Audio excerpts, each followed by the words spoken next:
세상에 많은 사랑이 있습니다.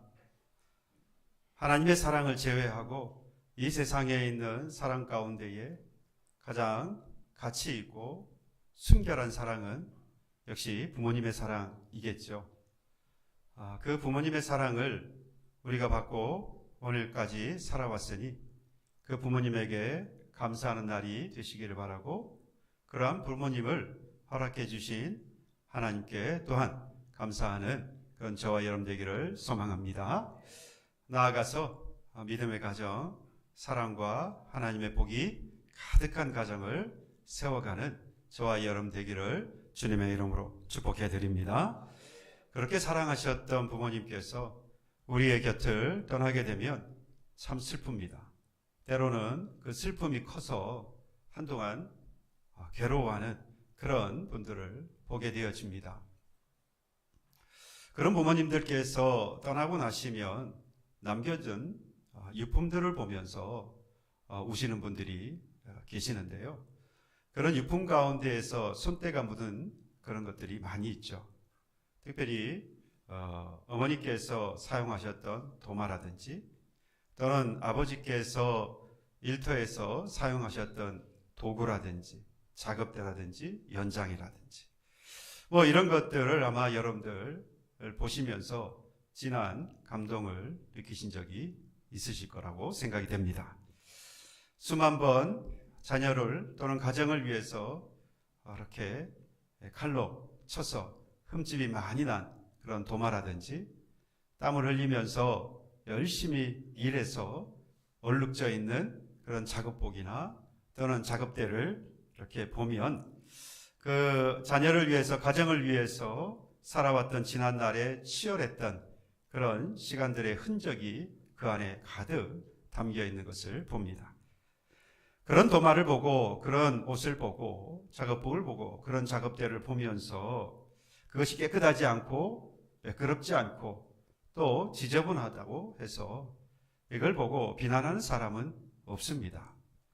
오히려 그 많은 흠집을 보면서 그 가정을, 그 자녀들을 지키려고 살아왔던 그 흔적이라고 하는 사실을 깨닫게 되어지면 삶을 다시 한번 돌아보는 그런 계기가 되기도 하죠. 하지만 이런 의미를 제대로 알지 못하고 겉으로만 보게 되어지면 책망을 하거나 또는 비난을 하는 경우도 있습니다. 마치 그 가정에 큰 문제가 있는 것처럼 보이게 되기 때문이겠죠. 오늘 우리는 그 성경에서도 문제가 많은 그런 가정처럼 보이는 그런 가정을 쉽게 우리가 발견할 수 있습니다.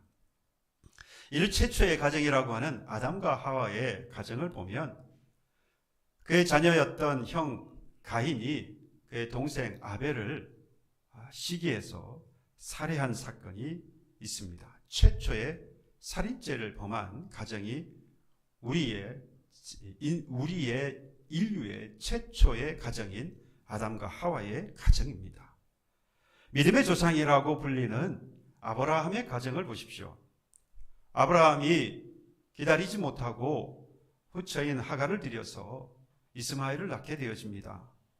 이로 인해서 본처였던 이 사라가 그 하갈과 애 사이에서 질투로 인해서 갈등이 벌어지고 그 갈등의 결과로 인해서 이후에 사라가 아이를 낳으면서 하갈과 그리고 그의 아들이었던 이스마엘은 광야로 쫓겨가게 됩니다. 정말로 무책임한 가정이 아닐 수가 없습니다. 뿐만 아니라 성군이라고 불리는 다윗의 가정을 볼까요? 다윗의 큰 아들이었던 암논이 그의 이복 여동생인 다말을 범하게 되어집니다. 이 사실을 알게 되었던 다말의 친오라비인 이 압살롬이 결국 큰 형인 이 암논을 살해하게 되죠. 이후에는 이 압살롬이 그의 아버지의 왕의 자리를 노리고 반역을 일으켰다가 결국에는 이도 죽임을 당하게 되어집니다. 성군이라고 하는 다윗의 가정은 돌이켜보면 한 가정에서 일어날 수 없는 그런 비극이 모두 다 일어났다고 해도 과언이 아닌 그런 비극적인 가정이었습니다.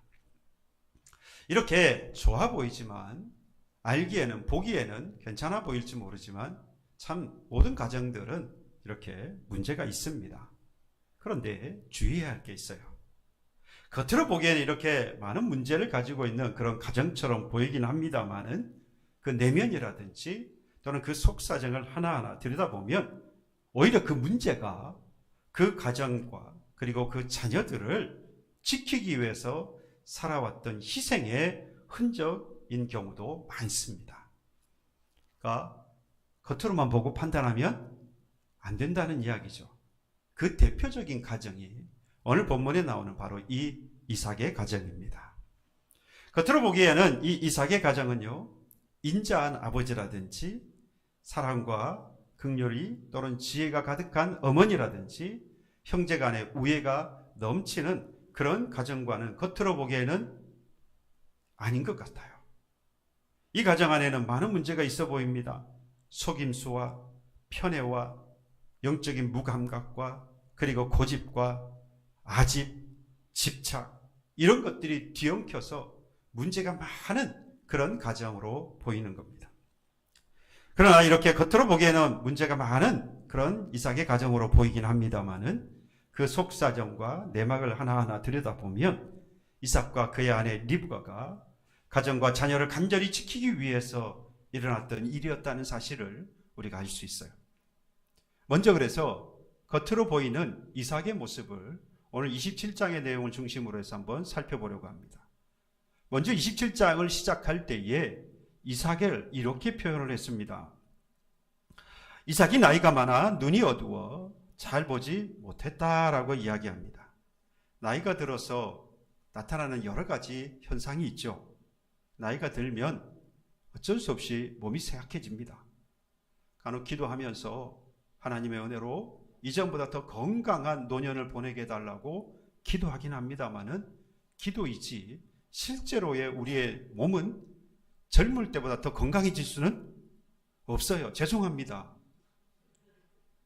여러분들이 청년보다 더 건강해질 수는 없습니다. 여러분들의 청년 때보다 지금이 더 건강하다, 뭐 그럴 수도 있겠습니다만은 청년의 때와 평균적으로 비교했을 때 노년이 되어지면 몸의 기력이 쇠하는 게 마땅합니다. 그러니 이 이삭의 눈이 어두워지는 것은 노인이 되었을 때에 오는 노안으로 지극히 당연한 것으로 보입니다. 하지만 오늘 이 27장 1절에서 말하고 있는 이삭이 나이가 많아 눈이 어두워졌다라고 하는 것, 그래서 잘 보지 못한다라고 하는 것은 단순히 나이가 들어서 노안이 왔다라고 하는 것만을 의미하지 않습니다. 왜 그러느냐? 창세기 22장에 보면 아버지 아브라함과 더불어서 모리아에 있는 산에 가서 제사를 지내게 되는데 제물이 없어 이삭 스스로가 하나님 앞에 제물로 드려지게 됩니다. 그때의 청년이었던 이 이삭이 아버지 앞에서 저항하지 않습니다. 순순히 제물이 되어 하나님 앞에 드려지려고 합니다. 이렇게 아주 날카로운 그리고 섬세한 그리고 밝은 그런 신앙을 가지고 있었고 영적 눈을 가지고 있었던 사람이라는 거예요. 그런데 시간이 흘렀습니다. 노년이 되었습니다. 그 날카로웠던 믿음의 눈이 세월의 무게에 억눌렸고 그리고 육체의 욕망에 가려져서 이제 눈이 어두워졌다라고 하는 것을 내포하고 있는 겁니다. 이를 알 수 있는 것은 이 27장 4절을 가서 보면 압니다. 이삭이 죽기 전에 에서만 불러요. 동생 야곱도 있잖아요. 근데 야곱은 부르지 않고 에서만 속닥이 불러다가 이렇게 이야기합니다. 내가 즐기는 별미를 만들어 내게로 가져와서 먹게 하여 내가 죽기 전에 내 마음껏 되게 축복하게 하라. 이 장남에게는 축복권이 있기 때문에 당연히 에서를 불러다가 축복하겠다라고 하는 말은 틀리지 않습니다. 그런데 이 말씀을 가만히 들여다보면 좀 이상해요. 왜냐? 지금 하나님의 복을 축복하겠다. 하나님의 복을 기도해서 너에게 축복하겠다라고 하는 건데 뭘 받고요? 별미를 먹고 입맛과 자신이 고기를 좋아하거든요.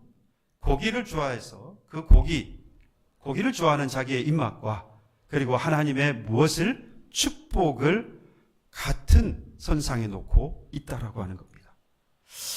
여러분 이 이삭이 그것이 잘못된 것이라고 하는 사실을 알까요 모를까요? 알지요. 왜 모르겠어요? 하나님의 복과 입맛을 어떻게 교환할 수 있는 상품으로 볼 수 있습니까? 아닙니다. 이삭도 잘 알아요. 그런데 왜 이삭이 이런 고백을 할 수밖에 없을까요? 다시 말하면 지금의 이삭은 예전 청년이었을 때 그 날카로웠던 영적 눈을 가졌던 그런 지금의 당시의 모습이 아니라 지금은 세월의 무게에 짓눌리고 그리고 육체의 욕망에 영적 눈이 가려진 신앙의 눈이 가려진 상태였기 때문에 지금과 같은 고백을 하게 된 것이라는 겁니다. 뿐만 아니라 이미 하나님은요 리브가가 쌍둥이 야곱과 에서를 잉태했을 때에 하나님께서 이 리브가에게 하셨던 말씀이 있습니다. 창세기 25장 23절의 말씀에 큰 자가 어린 자를 섬기리라 라고 이야기해요. 여기서 큰 자는 누구겠습니까? 당연히 형인 에서입니다. 어린 자는 동생인 야곱을 말하는 거죠. 그런데 이상합니다. 뭐라고 말했죠? 큰 자가, 에서가 어린 자 야곱을 섬기리라 라고 말해요. 고대 사회에서 이런 일은 있을 수가 없어요. 당연히 동생이 형을 섬깁니다. 형, 장남이 한 가정의 중심이 되어져서 상속권과 축복권을 가지게 되어 있습니다. 지금도 가부장적 제도가 남아있는 국가나 사회를 보면 이 관습을 철저하게 지키죠. 그런데 문제가 있어요. 지금 이 내용은 큰 자가 어린 자를 섬기리라 라고 했던 이것은 하나님께서 리브가에게 하신 말씀입니다. 누가? 하나님께서. 누구에게? 리브가에게. 당시에 그러나 문화나 관습을 따르면 있을 수 없는 일이단 말이죠. 그러면 하나님께서 굳이 지금의 관습 문화를 역행해 가면서 이 리브가에게 이와 같은 말씀을 하실 때에는 이유가 있지 않았을까요? 분명히 서열과 출생 순서라든지 또는 혈통을 우선권으로 하고 있는 당시의 사회에서 하나님께서 이것을 뒤집어 놓으신 데는 분명히 이유가 있을 것이라는 거죠. 많은 학자들이 이에 대해서 여러 가지로 의견을 제시를 하는데요. 핵심적인 것은 딱 두 가지라고 볼 수 있습니다. 절대적인 하나님의 주권과 아무런 조건 없이 택하는 하나님의 선택. 그러니까 인간이 아무리 대단한 제도와 관습을 가지고 있다고 할지라도 그것 위에 뭐가 있다? 하나님이 계시고 하나님의 주권이 있다라고 하는 것을 보여주는 것이고, 또 한 가지는 아무런 조건과 상관없이, 어떤 조건과도 상관없이 하나님이 원하시면 원하신 대로 선택하신다라고 하는 겁니다. 이게 그대로 적용된 것이 야곱의 아들 가운데서 장남이 르우벤입니다. 그런데 이 르우벤을 따라서 다윗의 자손인 예수가 그리스도로 오지 않아요. 네 번째 아들인 유다의 족속을 따라서, 유다의 족보를 따라서 다윗의 자손인 예수가 그리스도로 이 땅에 오시죠. 뿐만 아니라 저와 여러분들 죄인임에도 불구하고 아무런 조건 없이 예수 그리스도를 통하여서 우리를 구원하셨잖아요. 이게 바로 하나님의 주권을 의미하는 것이고, 또 하나님이 아무런 조건 없이 구원하신다 또는 선택하신다라고 하는 것을 이야기하는 것입니다. 이처럼 동생이라는 것 또는 속이는 자라고 하는 바로 이 야곱, 이러한 조건보다도 하나님의 주권이 발동되어져서 큰 자인 에서가 어린 자인 이 야곱을 섬기게 될 것을 이 리브가는 알았다라는 겁니다. 그러면 질문을 들어볼까요? 이삭은 알았을까요? 모르었을까요? 거짓말하면 안 됩니다. 안 것도 모른 것도 모릅니다. 성경에는 이 이삭이 알았다, 몰랐다 정확하게 말한 데가 없어요. 다만 창세기 25장 28절에 보면 이런 말씀이 있습니다. 이삭은 에서가 사냥한 고기를 좋아하므로 그를 사랑하고 리브가는 야곱을 사랑하였다라고 말씀하는데요. 여기서 보면 이삭은 고기를 좋아했고 그래서 사냥을 하는 에서를 좋아했다라는 이야기를 하거든요. 그러니까 이 나이 같은 이 이삭은 지금 앞서도 말씀을 드렸지만 별미, 고기, 이게 지금 더 무엇보다도요, 이미 리브가를 통해서 하셨던 이 말씀, 다시 말하면 하나님이 하셨던 그 말씀 언약보다도 더 애정을 갖고 있고 그의 취향을 뭐 하고 있습니까? 발동시키고 있고요. 그리고 장자 중심의 문화에 젖어서 거기서 벗어나지 못하고 있었던 사람이라는 것을 분명히 알 수 있습니다.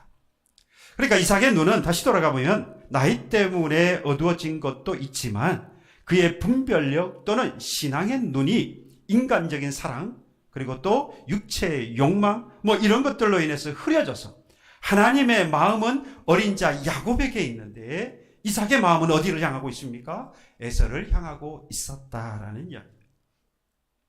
그렇다면 다시 한번 질문을 드려봅니다.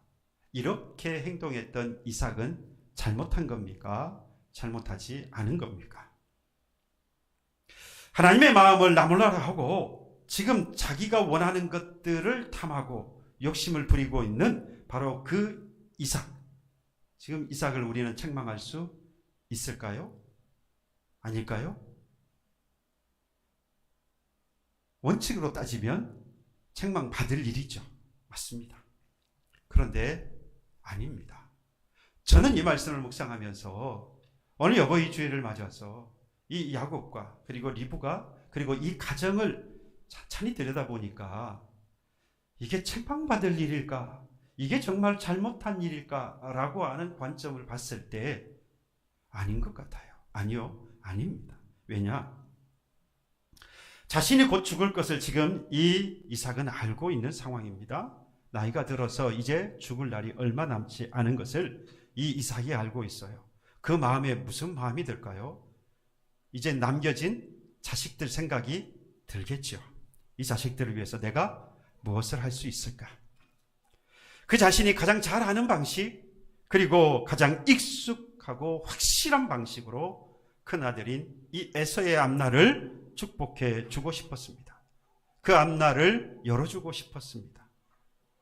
하나님은 그 마음이 그리고 그 뜻이 분명 둘째 야곱에게 있었습니다마는 이삭의 눈에는 이 거친 들판에서 뛰어다니면서 짐승을 잡아 가정을 먹여 살리고 있는 바로 그 큰아들이 그의 눈에 밟혔던 거예요. 그게 잘못입니까?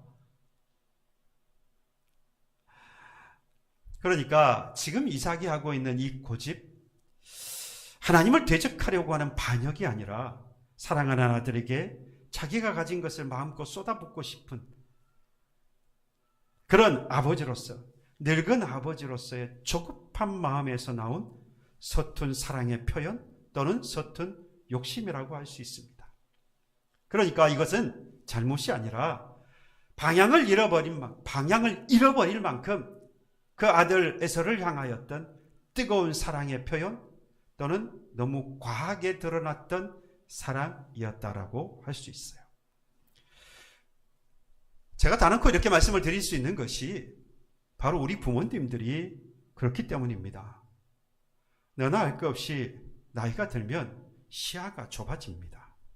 시야가 좁아진다는 말은 더 많은 새로운 것들을 받아들이기보다는 지금까지 내가 경험했던 것이 옳다라고 믿고 이것을 자녀들에게, 자식들에게 강조합니다. 내가 너를 위해서 이 이야기를 하고 내가 너를 위해서 이것을 말한다. 그러니 이걸 따라야 한다. 라고 강요를 해요. 때로는 그 말들이 자녀들에게 비수가 돼서 아픔으로 남기도 합니다. 하지만 여러분, 곱게 뻗은 그 나무만 그 잎사귀가 무성해서 그늘을 만드는 게 아닙니다. 살아온 세월이 풍파가 있어서 비뚤어지기도 하고 옹이가 생기기도 하지만 그 비뚤어진 그 나무 가지 사이에 여전히 풍성한 이 잎사귀가 나서 그곳에도 여전히 많은 그늘을 만들어냅니다. 마치 이와 같이 우리 부모님의 고집이라고 하는 건요, 비틀려진 잘못된 고집이 아니라 내가 겪은 그 고생은 내 자녀인 너희들은 겪지 않았으면 좋겠다라고 생각하는 스스로에게 하는 방어기제입니다.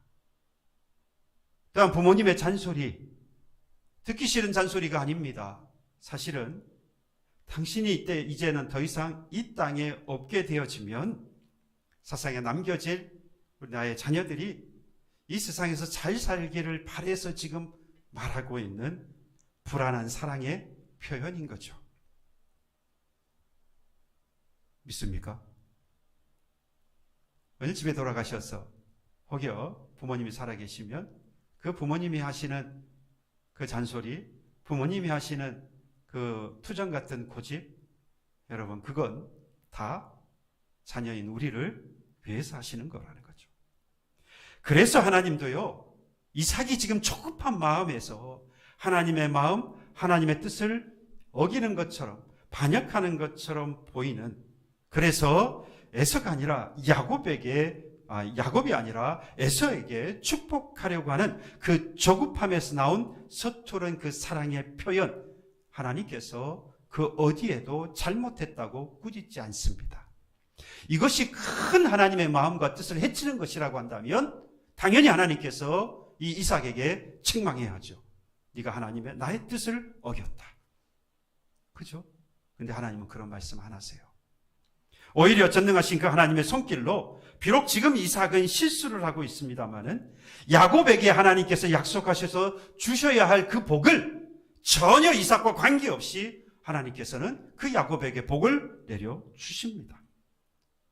이처럼 우리에게는 부모님이 완벽하지 않은 그 사랑을 우리에게 주시지만 하나님께서는 우리의 가정과 그리고 우리 자녀들에게 하나님께서 주시고자 했던 복은 완벽하게 주신다는 거예요. 그러니 부모님의 그 서투른 사랑의 표현이나 또는 조급함에서 나오는 그런 흉터가 있는 그런 사랑을 가지고 왈가왈부할 이유가 하나도 없어요. 나아가서 바라기는 저는 우리의 가정과 믿음의 공동체 안에서 서로의 잘잘못을 서로 가리려고 하는 그러한 어리석은 행동을 이제는 멈추고 흉터가 있고 조급하에서 나온 서툰 그런 사랑이라고 할지라도 우리가 서로 나누고 그리고 하나님의 복을 서로 전하는 그런 가정과 교회가 되기를 주님의 이름으로 축복합니다. 그러면 여기서 이제 겉으로 드러난 리브가를 한번 보겠습니다. 지금 이 리브가는 제가 보기에는 도박을 하고 있습니다. 이삭과 에사가 대화를 나눕니다.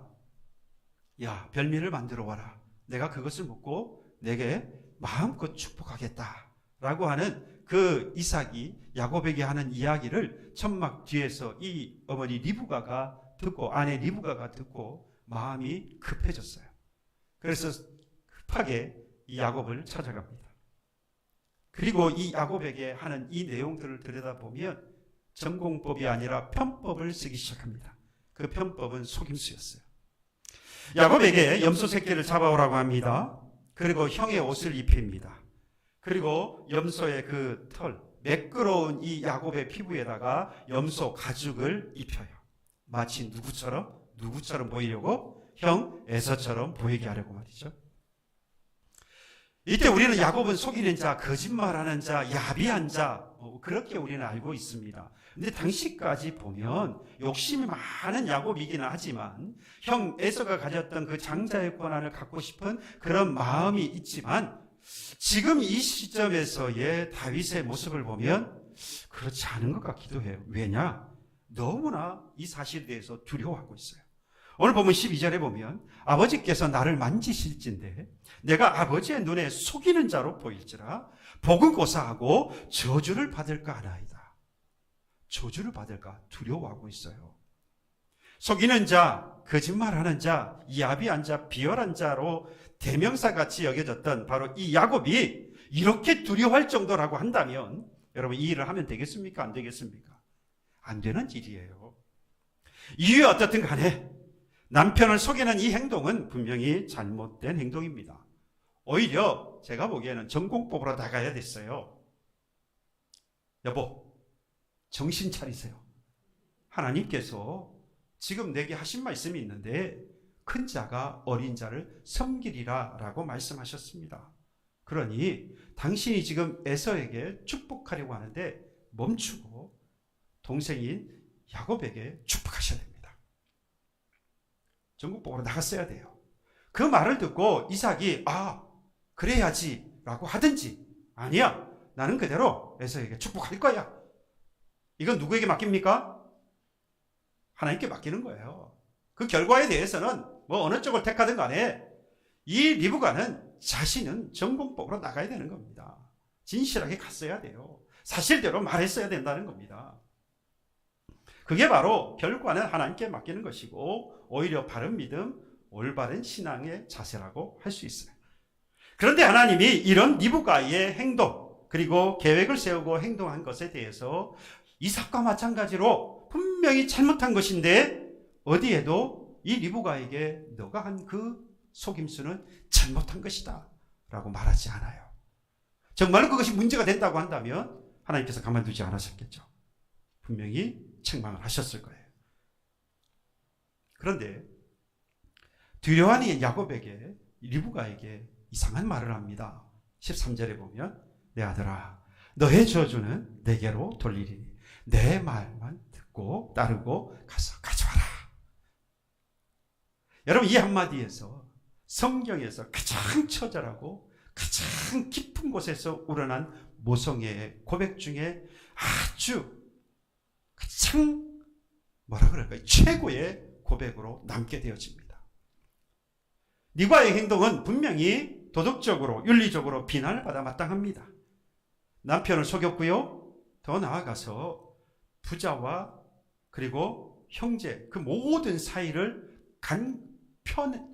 편을 가르는, 이간질하여서 속여서 편을 가려서 가정을 분열시키는 행동을 하고 있는 겁니다. 그러니 비난받아 마땅하다는 거예요. 하지만 여러분, 겉만 보지 마십시오. 니무가의 내면을 보셔야 돼요. 그게 바로 13절의 말씀이라는 겁니다. 스스로 지금 뭘 받기를 결단하죠? 저주 받을 것을 자처했습니다. 누구 때문이에요? 아들 때문이에요. 그런데 아무리 아들을 사랑한다고 해도 믿음 있는 사람이 하나님께 저주를 받겠다라고 하는 것은 여러분 이해하기 어려운 일입니다. 제가 비록 목사이지만 저 아들 때문에, 저 자식 때문에 내가 하나님 앞에 저주를 받겠다? 죄송합니다. 아니에요. 못하겠어요. 하나님께 복을 받아도 시원찮은데 저주를 받겠다고요? 안 합니다. 그런데 여러분, 제가 이 말씀을 묵상하다 보니까 이것이 우리 부모님들이 자녀들을 키워낸 방법이구나 라고 하는 것을 깨달았습니다. 우리 부모님들은 자식들의 앞길을 열어주기 위해서라고 한다면 정직보다는 실리를 선택하셨고요. 자존심을 꺾고 세상 앞에서 비굴해지기도 했습니다. 자식은 깨끗한 옷을 입혀서 학교를 보내지만 그 옷을 빨기 위해서는 자신의 손을 흙탕물 속에 넣기를 주저하지 않으셨습니다. 이런 모든 일들을 행하면서도 여러분 절대로 우리 부모님은 부끄러워하지 않았어요. 힘들어하거나 주저하거나 망설이지도 않았습니다. 너의 저주는 내게로 돌리리라 라고 하는 이런 심정으로 우리의 부모님은 자식의 그 고통을 대신 짊어질 수 있다라고 한다면 기꺼이 죄인의 명단에까지라도 내 이름을 올릴 수 있는 유일한 존재, 그가 있다면 바로 부모님이라는 것이죠. 우리 부모님은 그렇게 자녀들을 사랑했고 키워오셨다는 겁니다. 그래서 사랑에는요, 많은 오물이 묻습니다. 자신의 앞길을 닦기 위해서 옷에 오물이 묻는 거죠. 손에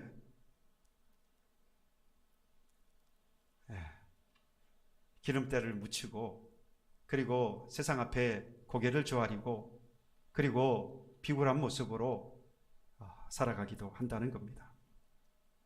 그러니 여러분들, 그 얼룩진 옷과 지저분해진 손을 여러분 한번 부모님의 손을 살펴보십시오.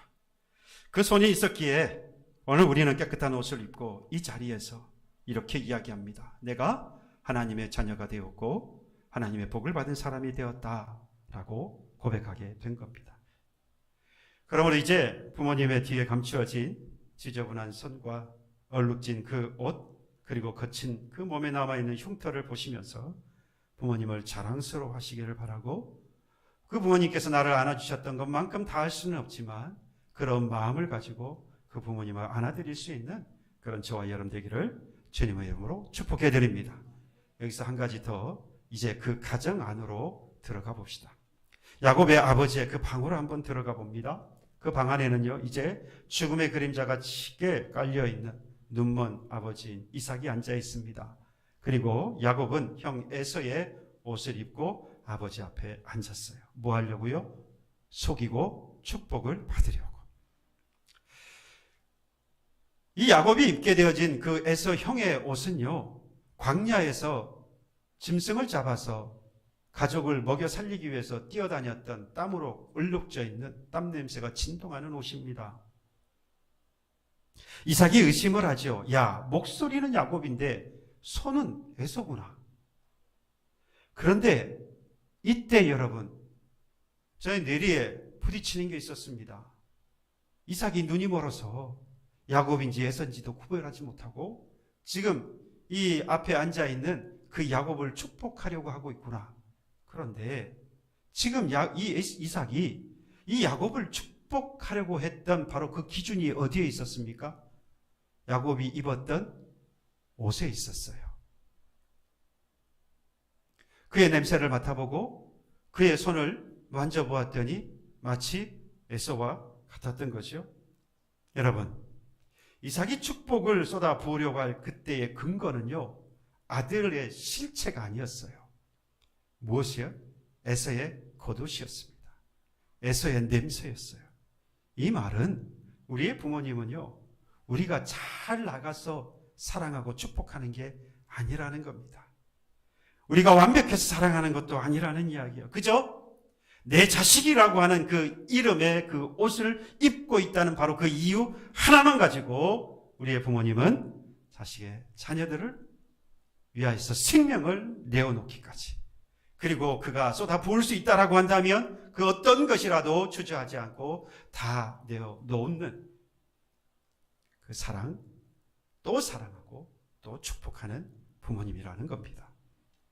그리고 하나님마저도 비록 그 과정 가운데에 거짓이 있었고 속임수가 있긴 했습니다마는 그 부모의 지독한 사랑을 결국 축복의 통로로 하나님께서 인정해 주셨습니다. 보십시오. 이삭의 가정은 그냥 살펴보면 결국 실패한 부모의 모습이라고 할 수 있어요. 왜냐? 이 일 이후에 온 가족이 뿔뿔이 흩어집니다. 야곱은 하란 땅으로 형을 피해서 외삼촌 라반의 집으로 도망을 칩니다. 리브가는요, 그렇게 도망을 친 사랑하는 둘째 아들인 야곱을 죽기 전까지 다시 보지 못합니다. 형 에서는 돌아온다는 동생 야곱을 기쁘게 맞는 것이 아니라 죽이겠다라고 달려갑니다. 집안이 풍비박산이 났어요. 그러니 이 가정은 이 실패한 부모로 인해서 불쌍한 가정이 되었다라고 할 수 있죠. 그런데 이건 겉으로 볼 때 이야기예요. 하나님께서 이 가정을 들어서 뭐라고 말씀하신 줄 아십니까? 아브라함의 하나님, 이삭의 하나님, 야곱의 하나님이라고 말씀합니다. 누구의 하나님이요? 이삭의 하나님, 야곱의 하나님이에요. 겉으로 보이기에는 실패한 부모고 자식 같은데요, 하나님은 실패했다라고 말하지 않습니다.